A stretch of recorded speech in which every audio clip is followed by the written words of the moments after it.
If you know Kara Hope Petersen, this peaceful pose, taken on her first day of life in 1974, is probably one of the few quiet moments in her life. Why?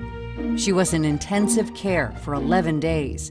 At 4 months of age, Kara was safely home with parents Rich and Susan Petersen and finding her big smile.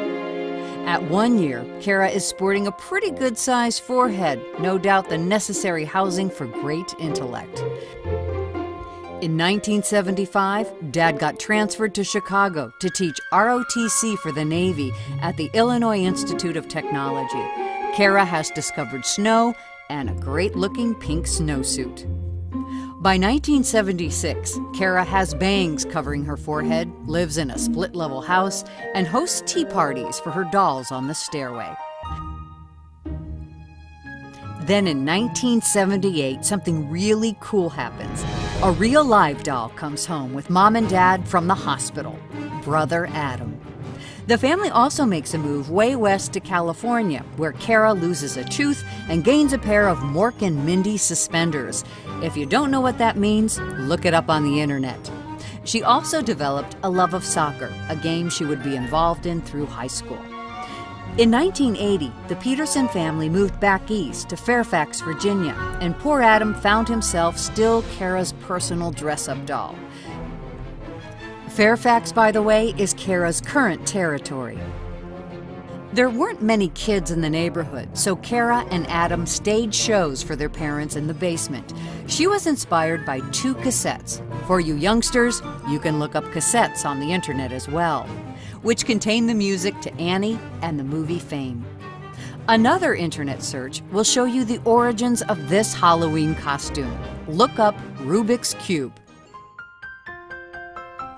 Childhood for Kara, now living in Virginia Beach, included all the best of church, school, family, Girl Scouts, snow days, a backyard pool, and visits to see grandparents in Nebraska. High school provides a look to the future, high honors, and a yearbook position. Tom Tanton was her rep. College led to graduation from the University of Virginia and the Wesley Foundation. She met Vicki Wolf at an interview with the managing board of the yearbook, Corks and Curls. Is there a pattern here? It led to the first of 13 wedding invitations where eventually you will catch the bouquet. The man with the garter was Dwayne. In fact, Dwayne was with Kara in 2000 when she moved into her first condo. Teeny, weeny, and in Richmond, she says. She was teaching English and a yearbook advisor and a loyal Herff Jones customer. A year later, Dwayne and Kara decided the next wedding they attended would be their own. There were some wedding crashers too. Some of her students decided they had to see it for themselves. Husband, home, career, all good, but sometimes you still need your mom. Kara and her mom pose in front of the FAO Schwartz in New York, where Kara chaperoned a journalism convention. It would be her last trip as a teacher. In 2002, Kara took a job as an associate to her old yearbook buddy, Vicki Wolf. The rest, they say, is history. In February 2004, Kara and Dwayne turned briefly from growing a business to growing a family. Kara and little Kate are recuperating after arriving home from the hospital. Then along came Abby, much to sister Kate's approval. In the fall 2010, it was Abby's turn to be unhappy as her best buddy Kate headed off for her first day of school. But Mom and Dad made sure there was lots of family time to keep all the troops happy. Kara was happy at work too, as she and Vicki made a haul at the CSPA convention in New York. The next step for Kara was the Pinnacle Club. At the all-camp photo from the workshop at Gettysburg College, Kara is in the front row with the rest of her staff. And in Las Vegas, Kara is dressed as a prisoner for a stupid skit, but it's all good. Lady Luck smiled with her that night. With her family helping to carry the load, Kara Petersen points to a bright future with a stop-off at the Herff Jones Hall of Fame. 8th grade. I'm all big hair, big teeth, big laugh. The yearbook staff at Kempsville Junior High School meets during 4th period lunch. I want to be on staff because the popular kids are. Never happened. Thank goodness it was a Jostin school. Flash forward to 10th grade. My French teacher thinks I'd be a great fit for yearbook and recommends me to the advisor. I apply, I earn a spot. I'm editor-in-chief my senior year. And who was my rep? Tom Tanton. Flash forward to my first days at UVA. I spot the yearbook booth at the activities fair, march over and sign up for an interview. Vicki Wolf will tell you, I just knew I'd like her. When I tell my story that way, it looks like Herff Jones was my destiny. The yearbook part fuels my creativity. It fills my days with passion and purpose. I've been able to write curriculum materials, mentor new teachers, and reinvent myself over and over again, all without having to worry about standardized test scores. The sales part satisfies my competitive streak in ways the classroom never could. I love working towards goals I choose. I dig figuring out how to make a prospect a customer. And let's be honest, I love managing my day so I can get my hair cut and colored on a Wednesday morning. Best of all, this career has filled my life with amazing people. I mailed over 50 thank you notes before I left for this convention, thanking many for their contributions, big and small. And so I beg you, never underestimate the power of a short, handwritten note. And yet, people traveled to see this Hall of Fame spectacle, and they must be acknowledged. To Tracy McNulty, the ultimate office manager, you're the voice of Nova Yearbooks on Facebook, the coordinator of food and photos, and the best price negotiator ever. You are never allowed to go back to the classroom. Pam Tripp, I have one sentence for you. It'll be fine. Thank you for peeling me off the ceiling every time I forget it. Vicki Wolf, since you left me for Charlotte and Indy, I realized something. You're insane.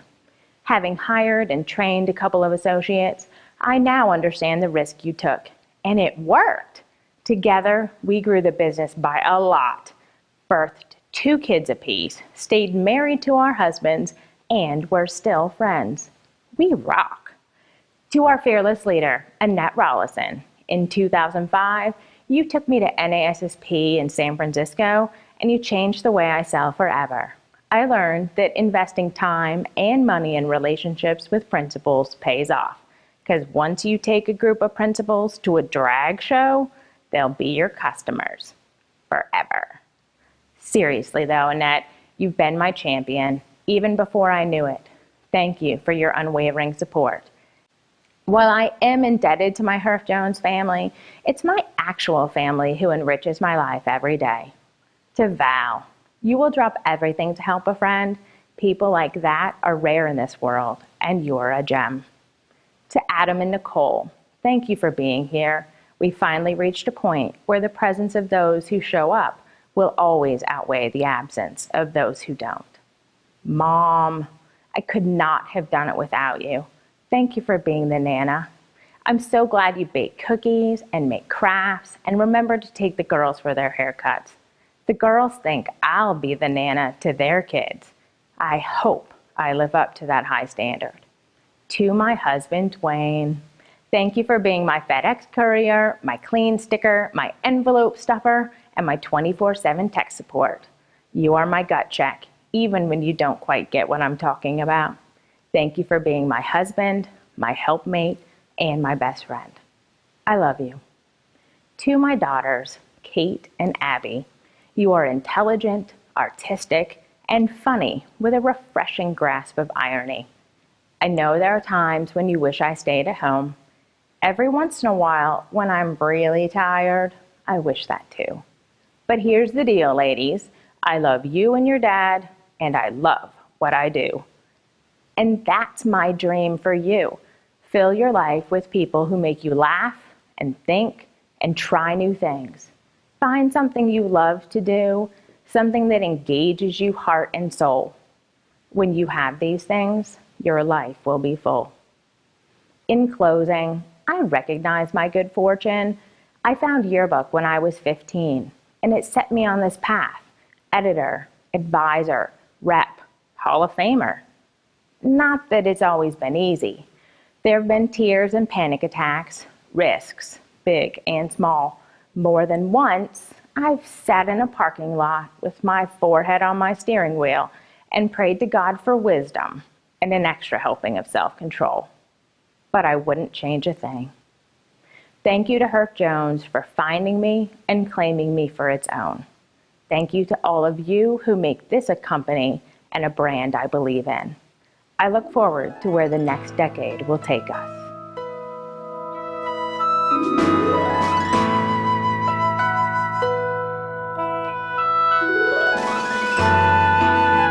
Ladies and gentlemen, welcome Kara Petersen to the Herff Jones Hall of Fame.